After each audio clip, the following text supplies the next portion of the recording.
Still a bag of it better today. Like a giant marshmallow. The fourth out of the fingerless gloves were essential. And I remember being kind of just off St. Alexander Square. You know, behind the chocolate shop. The head had become completely detached. I always felt like we were being watched. Yes, I mentioned earlier, I went completely cross-eyed. I can't do it now. I mean, you must have been there. Oh, you must go. It's quite beautiful. And now it's all these dividends of past. I met everybody. There was a lorry load of interesting cheeses. In my mind, there is no art to find the mind's construction of the face. These little animals, only living groups, like little furs, and then they make their burrows in rotten wood. Even then, I mean, I just get a face like a man baboon lost a match. Shoot him, you fool! I didn't hear any of it, of course. I'm afraid I was very drunk. Of bunny hugging, or however you want to put it. I'm not wrong with bunny hugging, but you know what I'm driving at, friends and colleagues. Should he give? This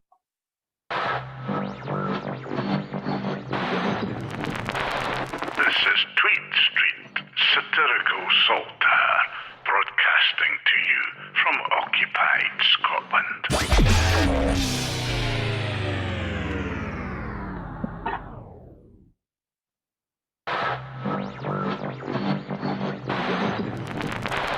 This is Tweed Street, satirical saltire, broadcasting to you from occupied Scotland.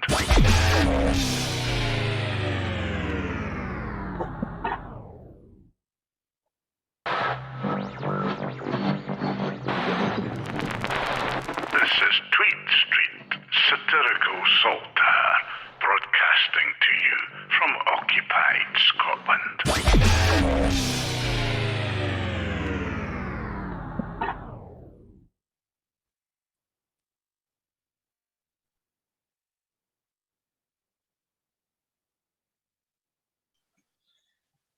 Welcome to Tweed Street Scotland Occupied, Tweed Street Occupied Scotland, everyone. I'm Simon Bridges, aka Peter.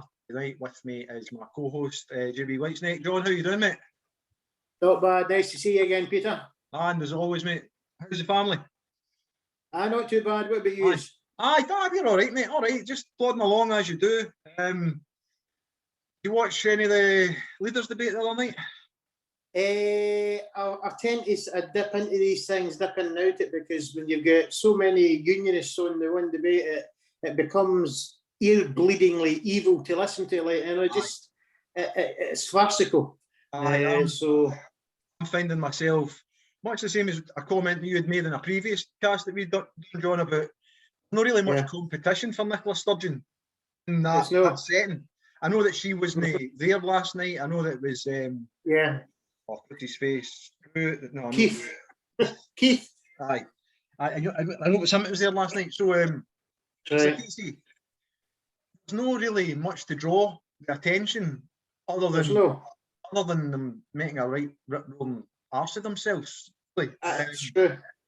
And again, Wally Rennie managed to do that last night when he says that we have a referendum, people will die. So I guess that the new strain of the coronavirus is in the Rev 2 version. Right. Well, it's interesting, Peter, you're making a point at the top, but you brought in the Rev 2 up there, interesting enough. The British media are saying that we're coming out of the pandemic because there's so few folk of it dying now. So I wonder at what point MD in Scotland, SNP and otherwise say, well, now that the epidemic's on the way out, so let's get back on the political agenda. And what they've said that once the referendum's out, the epidemic's at the road, then the referendum should be on the sheet, like, you know. It should be on the cards, mate. I totally agree with that, John. And I mean, it's been hinted to itself by none other than Nicola Sturgeon of late that once the pandemic is over, again, there've been a lot of dates that have been kind of pushed. The beginning of the Parliament, the beginning of the new term, the end of the new term. So again, that covering myself for every angle, or every angle seems to be covered, because it could be here, it could be there, it could be whenever. You know, again, the cynic in me goes, is it the carrot dangling? However, hopefully, hopefully this is the time, especially with the government, as you know yourself, that's in power down there, John. Our own thoughts on them, we don't like them. Exactly. They don't like us. I mean, that's the nicest way I can put it across, that we don't like them. I mean, there's well, you can see what we're actually saying when you've got Tompkins coming out with that SNP Tompkins Conservative coming out and saying that we have to be in the union with something more than consent, and that if that's no fascism, Ken, I don't know what is. I mean, if you don't have the consent of the people and yet have to be kept in the union, I mean, if that doesn't get people wringing their hands and shaking their heads, and I don't know what will. I mean, they're telegraphing what they're going to do is, and if that doesn't get people interested, then I don't know. I mean, you get people all getting up in arms down south with your threats of an English Super League, but take away their European citizenship, take away their rights to protest, and they're still in there like, it doesn't really bother me. I'm more interested in Man U, Liverpool, Man City, whatever. They'll scream and go out in the streets and make a rammy about that, but their rights, their privileges, their citizenship, maybe you want. You know, John, it's sad. You've hit the nail on the head, and I was going to message you the other day about the Super League, but I thought I'll try and hold it off towards the end of the week, so it gives us more kind of a catch up about, so to speak, because you had said yourself, admittedly, it was more English football that you were interested in, like your youth, and as you have matured and what have you, and degree, mine was always Scottish football, but with the icons, the Scottish icons that played down there, you kind of idolized and looked for, you know. I was wanting to message you because obviously one of the founding members of the new Super League were going to be the club that you supported as a boy, affection for, you know. So what was your thoughts on that then? Let's start from there. I know it's not really Scottish independence, but it's chronic that Liverpool run the clubs that are going to win it, but I think you were finding the likes of the players and the manager were even at that point willing to distance themselves from it, and that just shows you how far removed they are. But isn't it hilarious? You get the likes of Boris Johnson trying to sort of say, I mean, it's just as George Orwell said, as long as they've got betting, football and all this other stuff to rely on, then to control them wasn't difficult. So it's just laughable that Boris Johnson gets in on the side of the working man about privatisation and vast profits, when that's the raison d'etre for every Conservative on the planet, to make as much money from private profit as possible at the expense of the working man. So anybody who thinks Boris Johnson is doing them a favour really needs to go and see a doctor, in my opinion. It's woeful. This is the thing. I totally agree with that as well, John. It's a case of, fits in, we can talk about it because politics have got themselves involved in it. It smacks of hypocrisy. Hypocrisy, because, as you say, football, the masses went absolutely wild. There's neither up nor down. And where is society today when that's the reaction that a football situation's got over a life situation? Right. One of your posters, and one that I've seen before that you've done, but of late, that you commented, it was the same, the Orwell thing with the football stadium. So what I'm going to try and do is, while we're kind of having a wee chat, I'm going to try and visit your page, and I'm going to try and put something, do a screen share on it. And these, obviously you've spoken about it a wee bit, but your thoughts as you were making that, exactly, how did you arrive at that was what I was putting on there, and this was the reason, right? And we'll do that with a couple of your posters, because some of your posters, I've said before, that hit the mark and more for me, and I know that they're quite popular. I don't know if you keep a list of your traffic through what posters, what sort of some of them a day look back and have a laugh, and it'll just be surprising how many sort of looks they get at.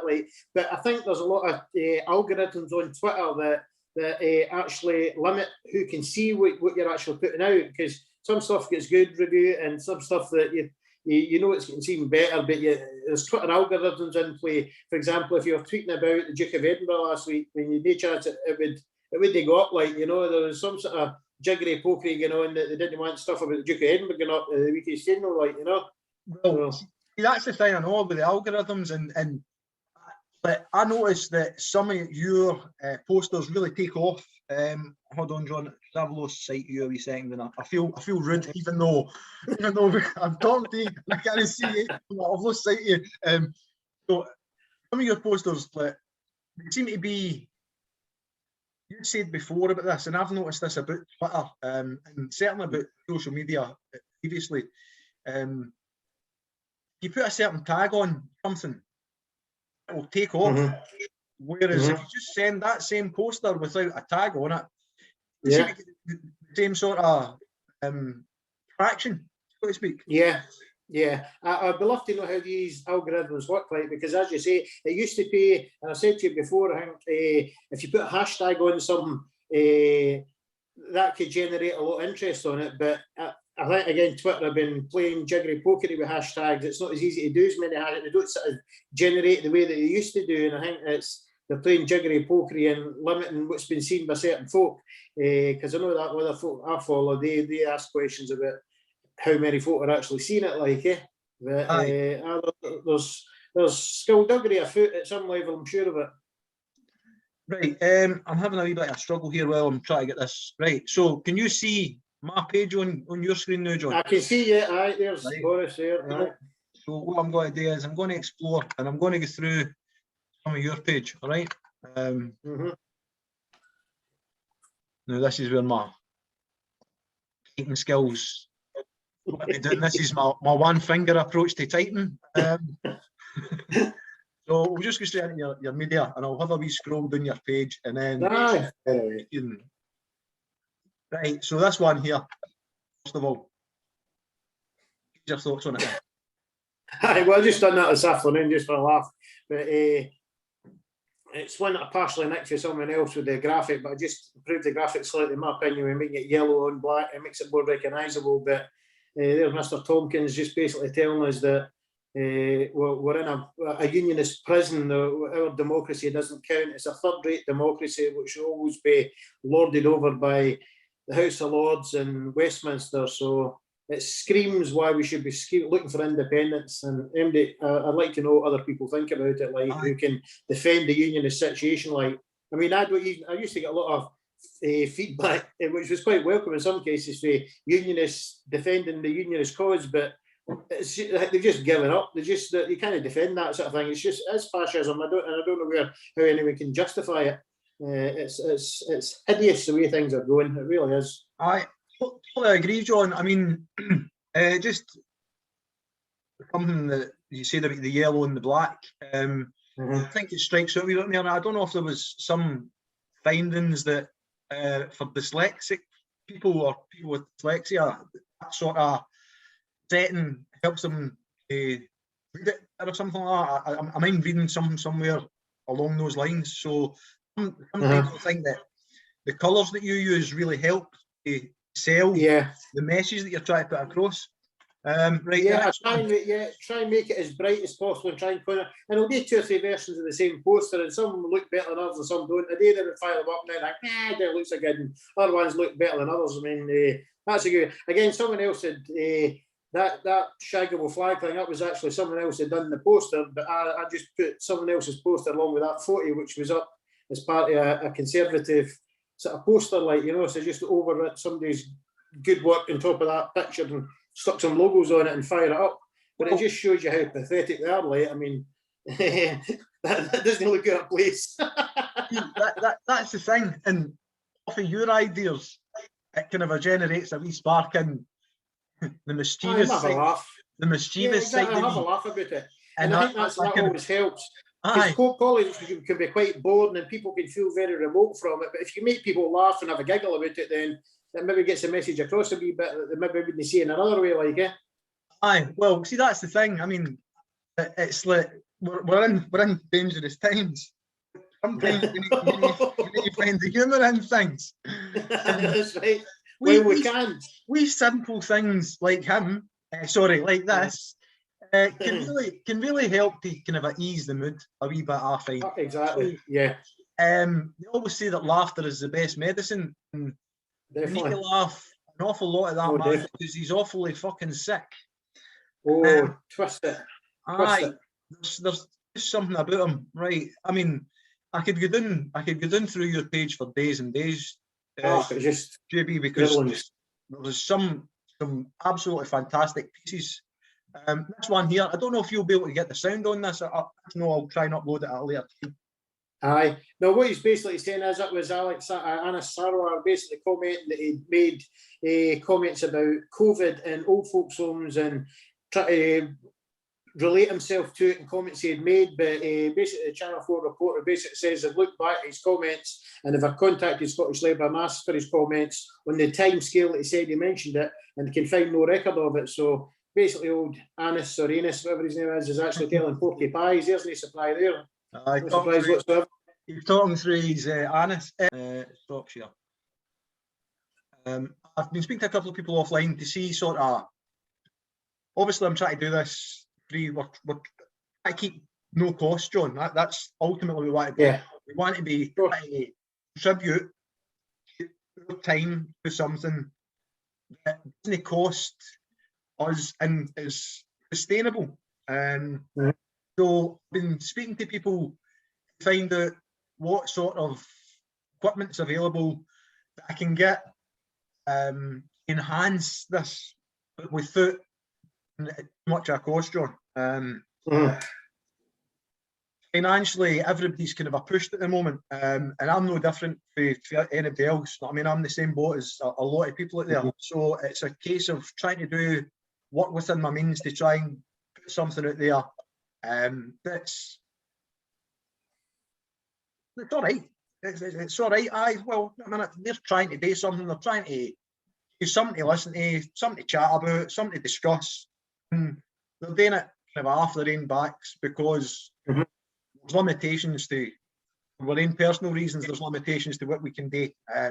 But we feel as if, well, this isn't too much a stretch for us to do, you know. So I've been speaking to people, and the best advice that I've got is to get a separate microphone so that I can play the audio through rather than through the laptop, and that's what I'm doing now. I'm just trying to do everything as is.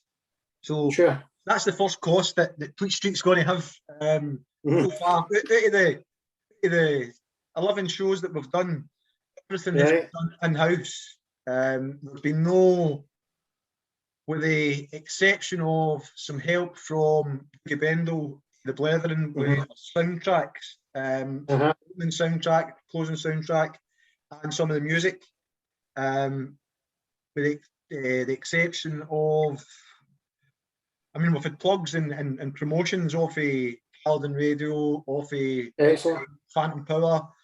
I've done a cross promotion with Norrie Hunter the day again for Caledon Radio. He was doing a recording for Webcom Radio. Again, just chatting about the political scene, John. And it was getting uploaded. I don't know when it's getting broadcast on Webcom Radio, but it's getting broadcast on there. Having a wee chat, and it's the appreciation that these guys, obviously Norrie runs his own Caledon Media, and others, but I know Norrie does the radio side of it and takes a lot to do with it, and he's trying to do a fundraiser.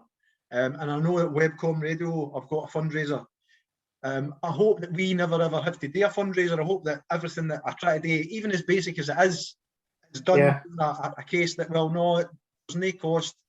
I'm one of these people that looks for how can I do something without impacting anybody else negatively, right?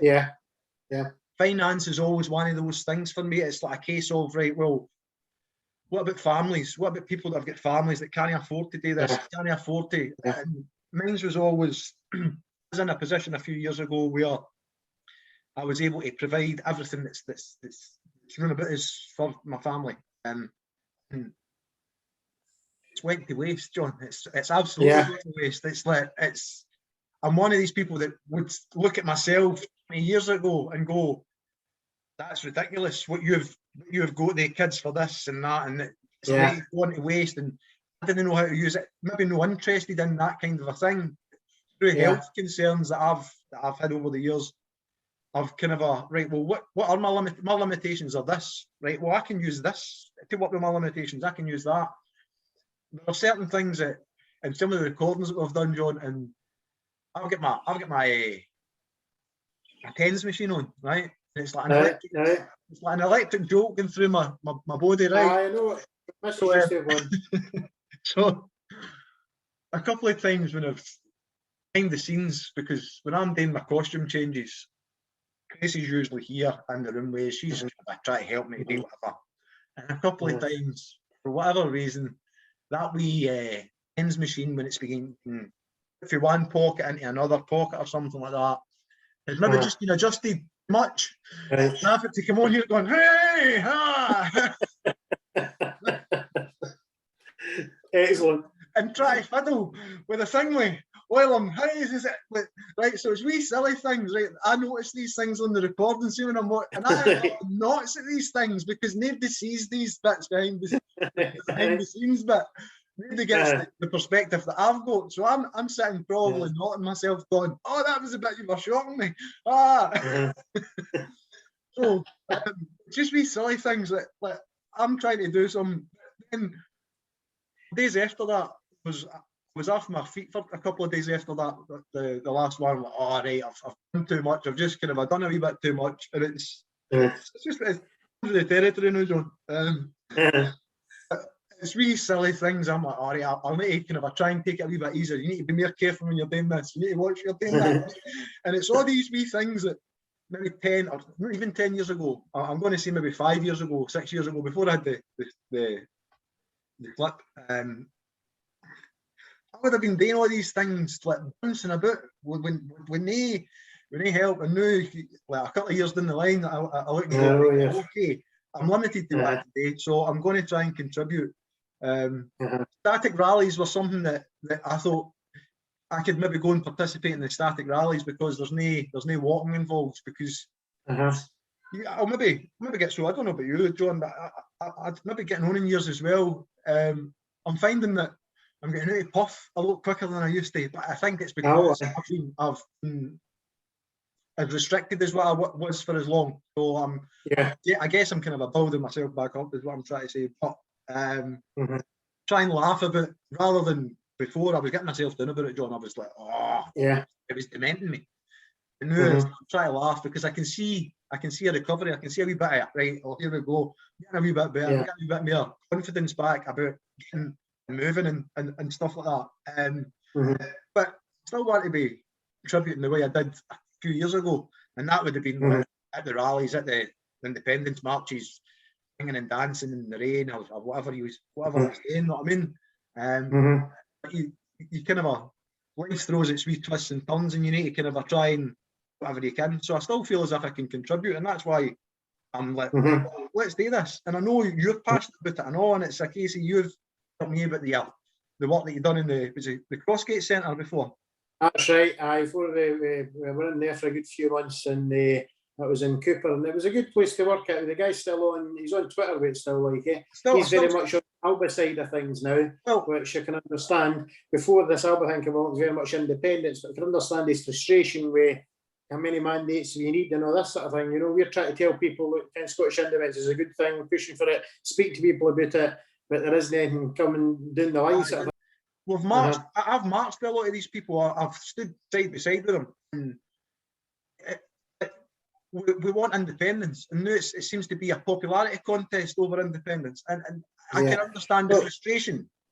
Yeah, you're even getting some people from one of the two parties, whether it be SNP or Alba, basically saying you should spoil your first vote and put in your second vote. I mean, how nuts is that? This is Tweed Street, satirical saltire, broadcasting to you from occupied Scotland.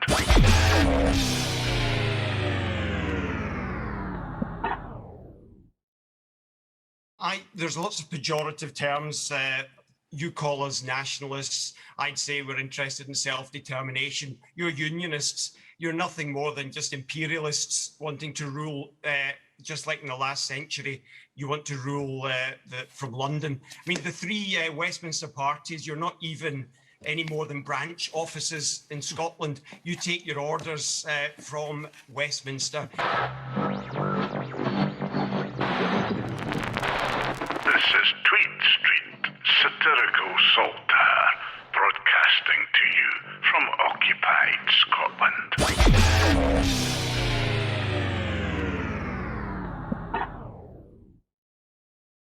It's getting so visceral, and it doesn't help the cause.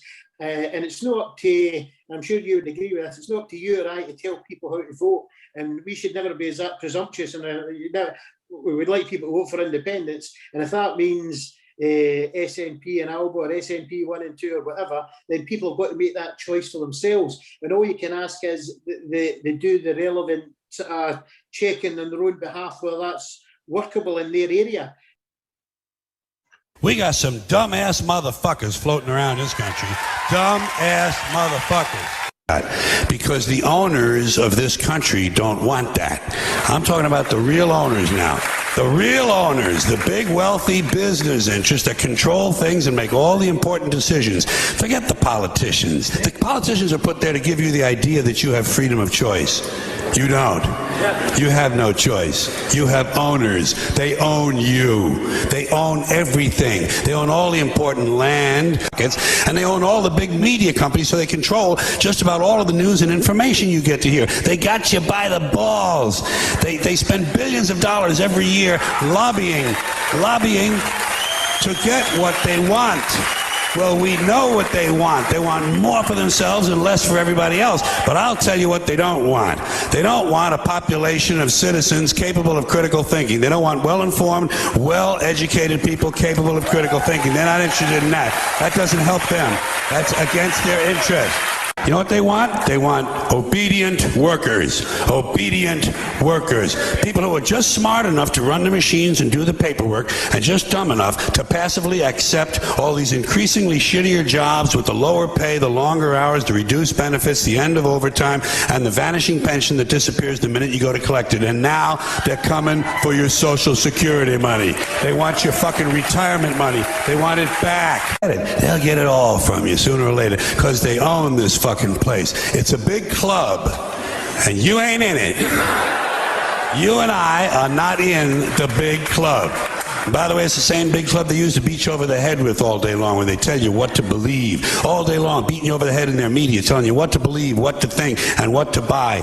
The table is tilted, folks. The game is rigged, and nobody seems to notice. Nobody seems to care. Good, honest, hard-working people continue. These are people of modest means. Continue to elect these rich cocksuckers who don't give a fuck about them. They don't give a fuck about you. They don't give a fuck about you. They don't care about you at all. At all. Right. Yeah. I don't know if you've any of these things through your door. Wait a minute. Stop the screen share. Mm-hmm. Any of these kind of things? I've not, believe it or not, I've had nothing from Alba. We've had stuff from the SNP and stuff from Labour, but nothing from Alba in this area. Surprising. Right. Maybe they've still to do it yet, like it. There was Oddam Scotland's voting.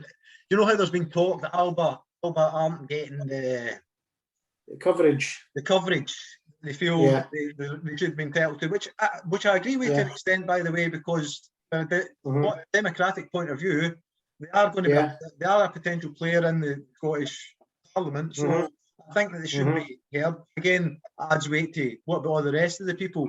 Well, you need to remember they had UKIP in Scotland. They had no more they had less representation, and they were allowed in a debate. Exactly. So, all for fairness, you might get a couple of warners that you end up having to listen to as a result, but people will see them for who they are. Right, well, Oddam Scotland... It'll not make much difference to the Wallopers that are already up there late enough. No, this is true. Well, Oddam Scotland voting took a wee trip to on location. He went to George Square on a visit to try and have a chat with Alba, or representatives of the Alba party, where he was given certain leaflets. Sorry. And this big thing here. Right, well, right. Now, they didn't talk to All Damn Scotland's voting on camera, as my plan was. I understand, John. There was need for me to be visiting my mother's the other day because there was a death in the family. So it was a case of we'll go through, and while we're through that way, we'll try and tie everything in at the one time. So yeah, I tried to do the All Damn Scotland's voting bit at George Square with right. Ailsa Gray wasn't too keen to be filmed on camera. Right. Neil Mackay, I think, is the other one that was the face that a lot of people, or name that a lot of people might know, who was at the stall, who wasn't too keen to be filmed. Speaking to All Damn Scotland's voting either. To be fair to them, they did take my details and said that they would contact me back, which they haven't done yet. I've sent a couple, as you know, I've sent a couple of tweets to the Alba Party and to Alex Salmond. I've contacted it. I get people to appear seems more difficult than the sound, John. You get people that they don't want to put their face on a camera. You get people that say that they don't want to.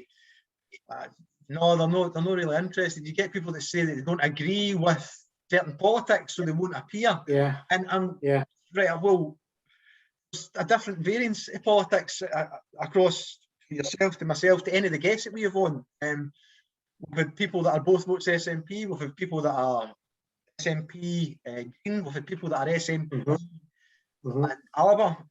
So I mean, it's trying to give everybody a voice and say, well, here,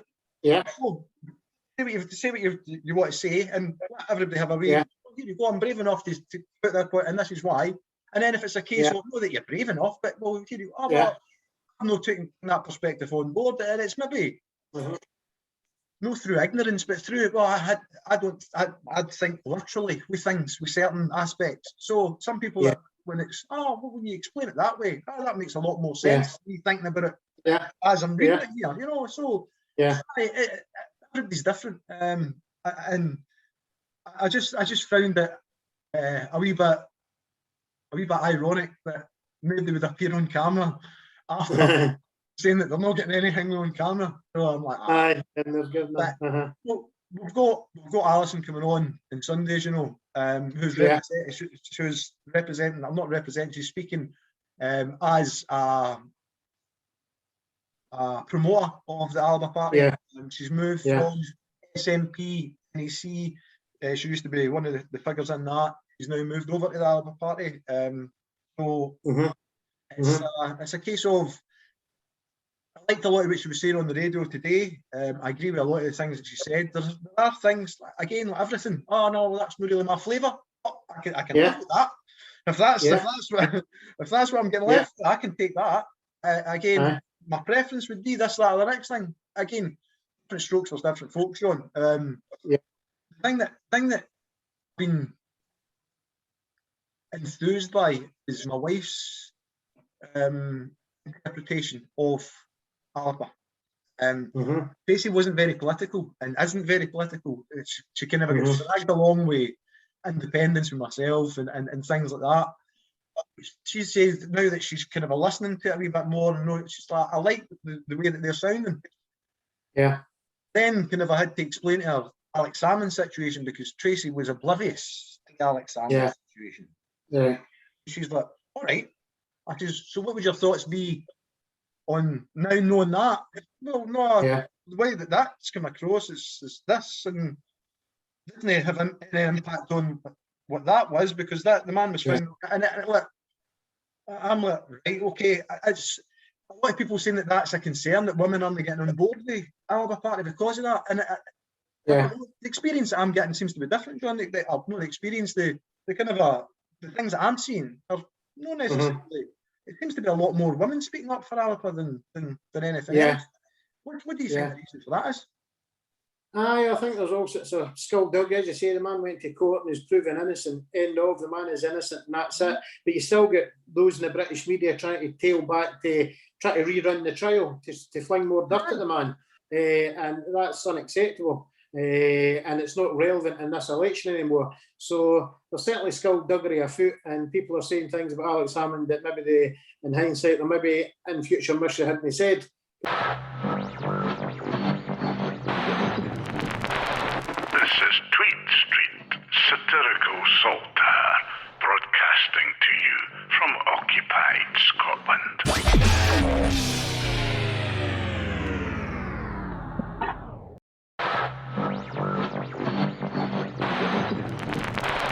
This is Tweed Street, satirical saltire, broadcasting to you from occupied Scotland.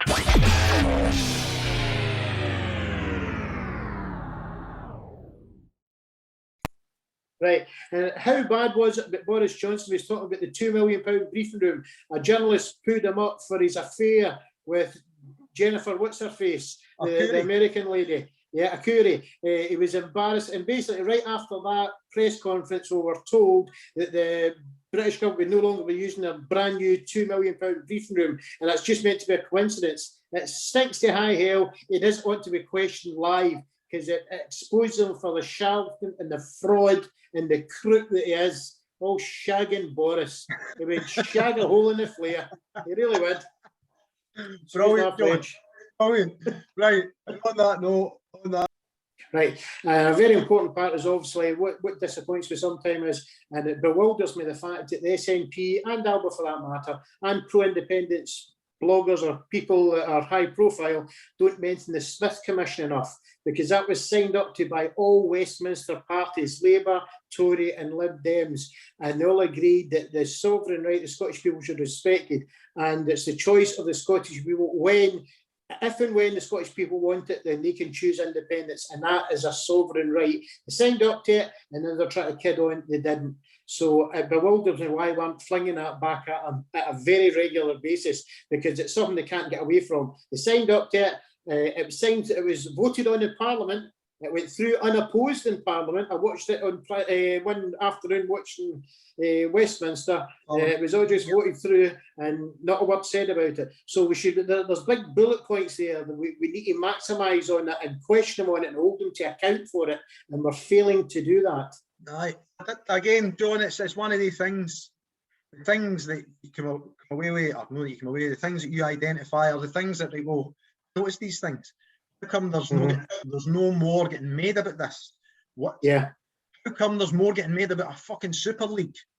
Exactly, that's right. And why are the people that are meant to be wanting independence, who we support and believe in, aren't they fighting back, fighting fire with it? And they've got some solid gold bloody ammunition there. We seem to refrain from using it. Aye. For whatever reason. I don't know why. Do we want to be so timid and not really hit them back with the kind of blows that they're hitting us with? It baffles me. It really does. It baffles me.